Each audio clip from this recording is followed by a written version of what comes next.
One was a critic, and after years of bitter resentment toward the entertainment he was forced to endure through the 90s, he finally snapped. Despite his nostalgia, this critic started his own YouTube channel where he could finally unleash his opinions upon the world from the might of his studly goatee. The other was a nerd, and after years of bitter resentment toward the entertainment he was forced to endure through the 90s, he finally snapped. He got angry, and despite his video games, this nerd started his own YouTube channel where he could finally unleash his opinions upon the world from the might of his mother's basement. Then came a day unlike any other where these two would unite over a shared passion, and the world would never be the same. Hello, I'm a nostalgia critic. I reviewed it so you don't have to. Spend a ton of money to come to Florida and ride a bunch of rides and get disappointed. What were they thinking? I mean, metal detectors, magic bands? That stinks. That stinks like a freaking badger in a pile. I can't do this. How am I supposed to mimic the nerd if I can't even curse? You don't have to, bud. As long as you can emulate the attitude and mannerisms, the rest doesn't matter. It's the same thing with me, too. You know, big-lipped alligator moment. Ladies and gentlemen, welcome to What's the Attraction, where our work is 100 episodes! Since May of 2012, we've discussed movies, done top 10 lists, gotten fed up, checked out defunct rides, and of course, reviewed a buttload of rides, shows, and exhibits in Central Florida. And to celebrate, we decided to pay homage to the two internet celebs who inspired us to review stuff online. So thank you, James Rolfe, aka the Angry Video Game Nerd. And thank you, Doug Walker, aka the Nostalgia Critic. But most of all, thanks to all our fans who kept supporting What's the Attraction for 100 episodes! And boy howdy, do we have one doozy of an episode for you. We've assembled the best clips from our past episodes and... TAP-G, for the 100th time, we are not doing a clip show. We're better than that! Holy smoo! Look, TAP-G, look! What? Who is that? You're kidding, right? That's Atarichus, the greatest prophet in home console history. What's he doing here? He says he's come to test our mettle as true theme park critics. Wait, you can understand him? I thought I was supposed to be the nerd. No, you're just dressed as a nerd. I, on the other hand, am an actual gamer. I am fluent in 8-bit-ese. What's he saying? He said he's come to us with the ultimate challenge. A challenge that has destroyed many a good man. We could very well die. Great, what do we stand to gain? He says we get to play video games. Cool, I'm down with that. Oh, great Atarichus, what is this challenge you are honoring us with? Let me guess, it's dangerous to go alone, take this? I very much doubt it. It's a chest, not a sword. Dude, you are not gonna believe this! Yeah, they're video games, like you said, so what? Not just any video games, one for each of the big three here in Florida. Universal, SeaWorld, Disney World. And I'm guessing all we have to do is review them. I mean, after 100 episodes, we've dealt with so much emotional strife. What's a few marketing tools disguised as video games? Surfs, why don't you lead us off? Now, in the 90s, video games grew from being pixelated side-scrollers to being, well, open 3D worlds full of polygons and awkward camera angles. But also in the 90s came a thriving economy and blatant consumerism. As a result, video games became what kids programming was in the 80s. Marketing tools that doubled as a serviceable product. The only difference was games were expensive to produce, so it was mostly studios that would invest in games based on their properties. Today's exception to that rule is this one here, Shamu's Deep Sea Adventures. This game came out in 2005, so it's not as though it was a PR response to Blackfish. Not that it would have exactly helped in any way. Let's spitball for a moment. Killer whales occupy most every oceanic region on the planet, from the tropics to the Arctic and Antarctic. And think of all the types of marine life that could be used. Walruses, dolphins, manatees, penguins, polar bears, sea lions, beluga whales, starfish, tropical fish, sharks. The possibilities are virtually endless. Explore the oceans, interact with fellow cetaceans, help save the environment, learn a little marine biology and about ecosystems. I would have bought a copy. All that being said, what was the result? Get a load of this. One night at SeaWorld, San Diego, Shamu and his manatee BFF Horatio are enjoying the peace of the evening in the tank they share. Wow, but those tanks are too small. It's like a bathtub. When all of a sudden, boom, crackle, roar! Their tank is bursted into by the Kraken, which doesn't really make a whole lot of sense, considering the SeaWorlds in Texas and Florida are landlocked, and the one in San Diego is on Mission Bay, which is a tangled web of islands and bridges, not accounting that Shamu/Horatio's tank is not next to said bay, nor is the Kraken like a Night at the Museum wax model come to life or anything. Okay, there's suspension of disbelief, and then there's just making stuff up for plot convenience. Shamu then takes to the ocean to take on the Kraken and his master, Poseidon, because whether you're Odysseus trying to get home to Ithaca, or just some poor archaeologist herding a bunch of muggle tourists, Poseidon wants all of humanity dead. Well, at least that part's relatively consistent with Greek mythology. Poseidon was known to be temperamental, vindictive, and destructive. But what's confusing is two things. One, why incorporate mythology? If SeaWorld doesn't want to vilify a great white shark or a squid, that makes sense. SeaWorld is all about showing the realities of the ocean, that whole circle of life thing, and that there are no quote-unquote bad guys. So in a way, you have to make up a villain. But using that same logic, the reality of the ocean, that also means no mythology. But it all boils down to context. Had Shamu gone the route they did in Thor, as in, hey, you're a myth from a long ago civilization, ergo, it's impossible for you to exist, but clearly you do, so I have to deal with it. A line that alone would have really enhanced the story. The second thing is Poseidon's motive. He wants to literally steal the magic of SeaWorld to bring Atlantis to the surface so he can take over the world. Of course! Look, SeaWorld is not the lazy, corrupt, whale-torturing monster Blackfish made them out to be, but seriously? The god, the deity of one of the world's earliest civilizations, which rules over all the world's oceans, needs the magic of a man-made marine park that's been around for only half a century? That's kind of like Santa Claus getting help from Mickey Mouse. Yeah, never mind. There's 20 levels to get through, collecting air bubbles, powering up by eating krill, smashing crates for power-ups. Shamu's primary attack is a swipe from his fluke, which, given the laws of physics regarding mass, water density, and resistance, probably wouldn't be as powerful or as fast as they're indicating. And yet, breathing from bubbles coming out of air vents vis-a-vis Sonic 2 is totally plausible? Look, if he was made to be a cartoon whale, I'd say fine, but if they're going out of their way to render Shamu and the environment realistically, then it becomes distracting to me. And speaking of the graphics, well, let's talk a little about that. To give credit where credit's due, the graphics are actually really impressive. There's a lot of eye-popping colors with some incredible details. Pretty impressive for 2005. And the camera angles, which can be a little tricky, when your character can move in 3 dimensions, seem to work pretty well. Especially since most of the game is kind of like a side-scroller. And even the music matches the tone and danger and drama Shamu encounters. And he also has a cool special attack where he sends out an echolocation pulse that stuns his enemies. That's kind of awesome. In the Game Boy version of this game, they utilize Shamu's famous leaps and flips, which at least is consistent with it being a marketing tool. But on the GameCube version, it clearly tried to be a good, challenging game, and for the most part, it succeeds. Just using an orca as a viable protagonist against a gargantuan mythological cephalopod just feels like stopping a hair short of epic. You'd feel Shamu wouldn't actually have a chance in real life. In all, it's not awful. The story's weak and it's clearly a marketing product. The gameplay is mostly unchallenging and Horatio, you'll just want him to shut up with his patronizing tone.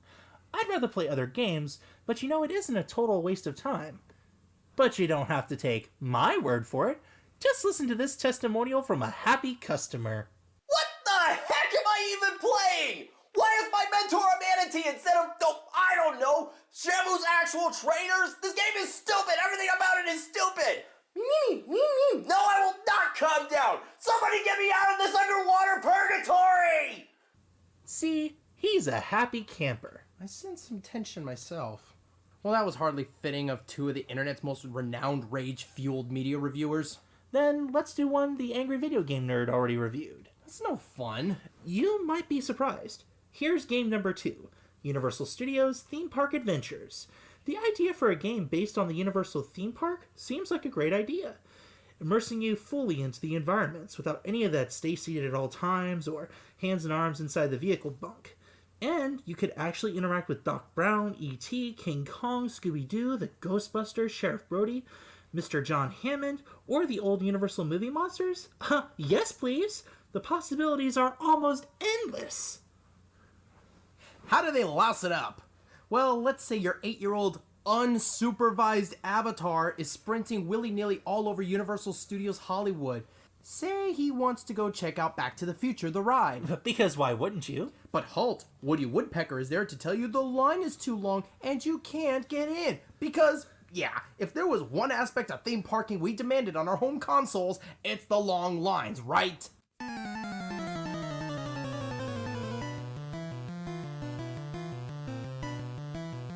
Guest types are weak against employee types.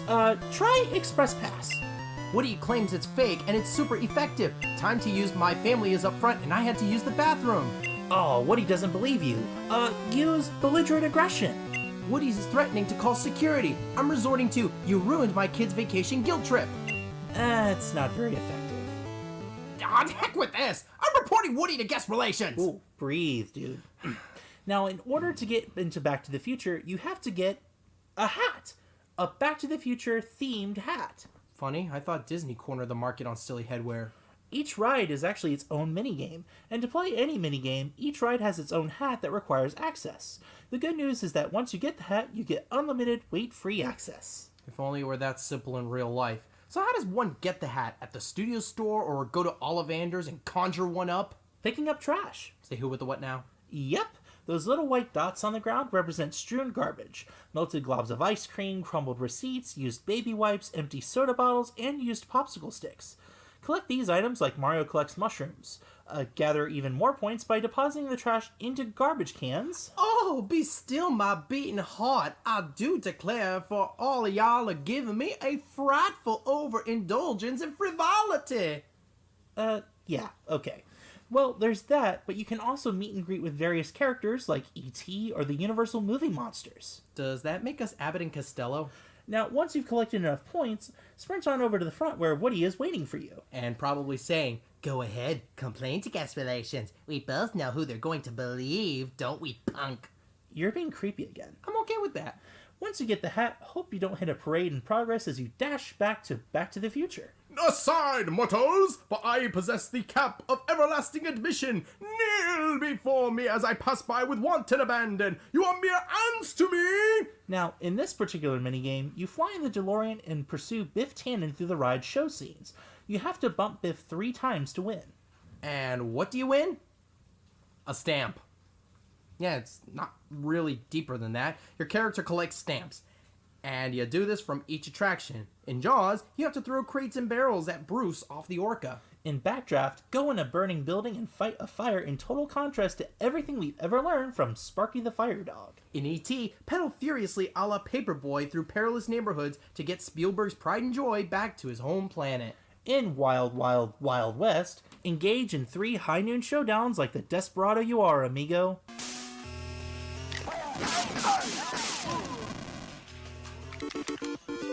Use your hands? That's like a baby's toy.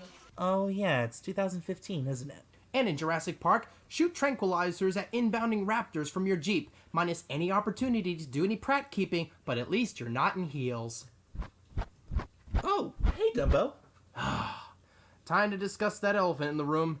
Yeah, those camera angles. Points for thinking outside the box, but this really messes with the gamer. You'll be sprinting around families and tour groups, but when you reach the edge of the screen, you suddenly find yourself in a different section of the park, oftentimes so far in the background, you can't even really see your avatar. Good thing there aren't any enemies to fight off here, but it does make the whole picking up trash thing exponentially more difficult when it's in the background and the size of a pixel. The gameplay is awkward in many of the games, like in the Jaws game where you have to watch the screen as you maneuver around the orca, around minor obstacles, as the camera rotates around you, while also watching the radar screen to look for Bruce. It's disorienting at least. Could be worse. At least there aren't any sharks raining out of the sky. Now, I could see that as its own minigame. Help the shark bite off Chris Jericho's legs on Rip Ride Rocket. Tap the B button to spite the laws of physics by sliding on the coaster like a perpetual motion machine. This game isn't too bad either. Some of the mini-games are admittedly better than others, like the Jurassic Park one. It does, however, capture the essence of Universal, visiting different movies, seeing the characters, interacting in the stories, but its execution is clumsy. Between the awful stationary camera angles and the programming in the games is slipshod at best. But you don't have to take my word for it. Just listen to a testimonial from this happy customer. One day, a little kid is eating breakfast and he says to his mom, "Mom, can we go to Universal Studios today and pick up some trash?" And the mom says, "Well, you know, we have trash here at home, sweetie." "I want the theme park trash! You're not my real mom! I hate you!"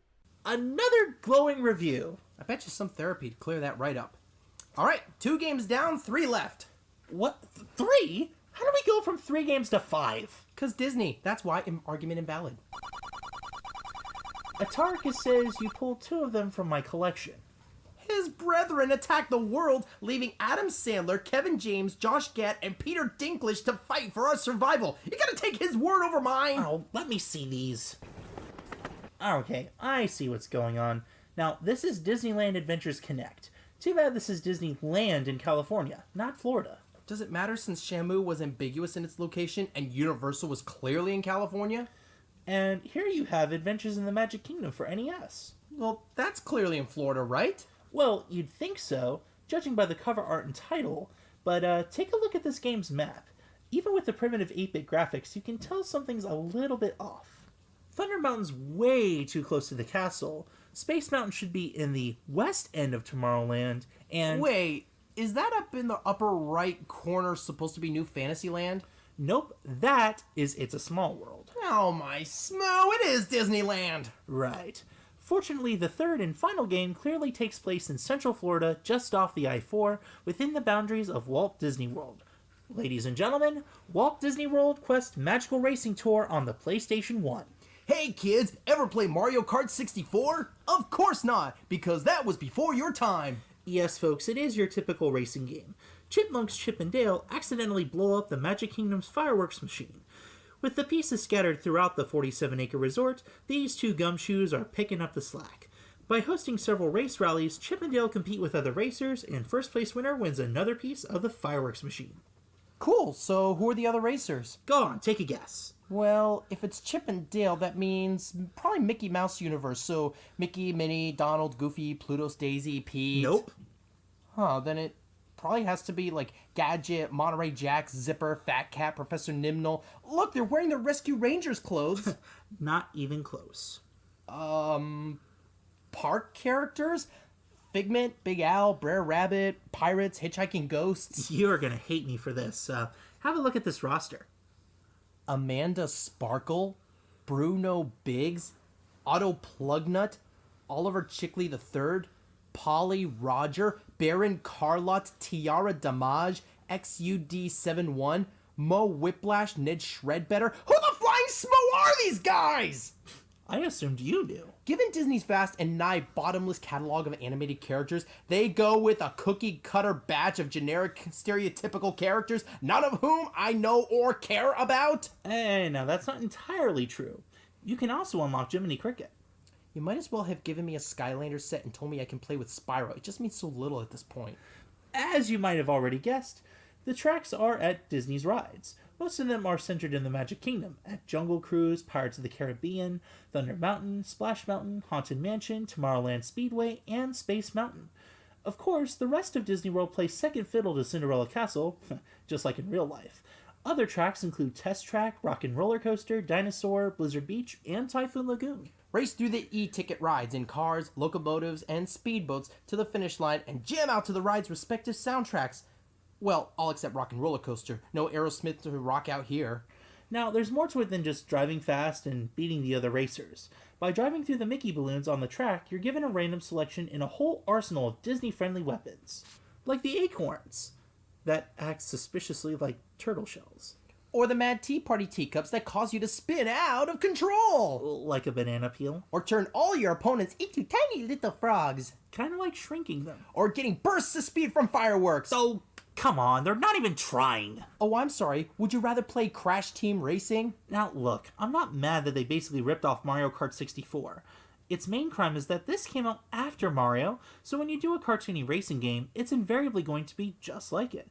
There's only so much variety in weapons you can do in these kinds of games anyway. Possible sorta kinda plagiarism aside, what else do we have to say about it? Well, it is challenging. Almost too challenging, actually. The CPU racers certainly put up a good race. The graphics are give and take. Given that this game came out in 2000, you'd expect the graphics to be good. Not great, but good. After all, didn't Mario Kart have better graphics? Well, sure, the character animation can be choppy and polygon-y. Dale frequently looks like he has walrus tusks, for example, but they're right on par with the graphics on PlayStation and Nintendo 64. I'm far more impressed by the details on the racetracks. Even if they don't emulate the rides exactly, they get down the details pretty well. It's no Disneyland Connect, but if you're homesick from Disney World and need a fix, this is the way to do it. I agree. They could just do without all that incessant chattering, and the sound of the acorns spinning around your cart, that can get pretty annoying. And the opening animation on Jiminy Cricket is pretty... Oh, sorry. And there's just one thing I don't get. What's that? Why are they dressed as the Rescue Rangers? So? You love the Disney afternoon. Well, of course I do. But the story's Chip and Dale were collecting acorns and they dropped them in the magic machine. Theoretically, shouldn't that be just what old cartoon Chip and Dale would do instead of solving crimes? And besides, this game came out in 2000 and the show had already ended by about 10 years, so what was the point? Out of all the three we reviewed, this is probably the best one. Shenmue had good graphics, and Universal did have some cool ideas going for it, but the gameplay is best and easiest here. Yeah, the comparisons to Mario Kart 64 are inevitable, but it can't really be helped. This is a pretty fun game with a few attempts to overreach what the technology was capable of. But you don't have to take my word for it. Just listen to this testimonial from this happy customer. Who are you guys? How did you get into my house? Why are you in my house? Why did the lights just go out? Well, that's enough from him. This just seems like a cheap attempt to shoehorn in a bunch of cameos. So that concludes our 3-game review of the big 3 video games. Well, what? Atarichus told us that this has destroyed many a good man. This wasn't dangerous or bad. It wasn't even unpleasant. What gives? You want to be destroyed? I'm just saying I've been given a set of expectations and I'm rather nonplussed that these expectations have not been met. What killed the other good men, Atarichus? SurferClock? I think he's going Thor on us.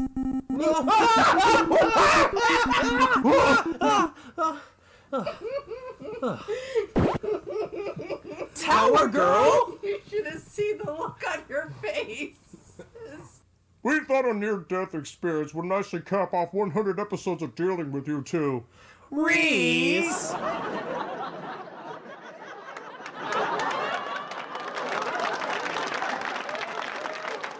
Ladies and gentlemen, that was our 100th episode.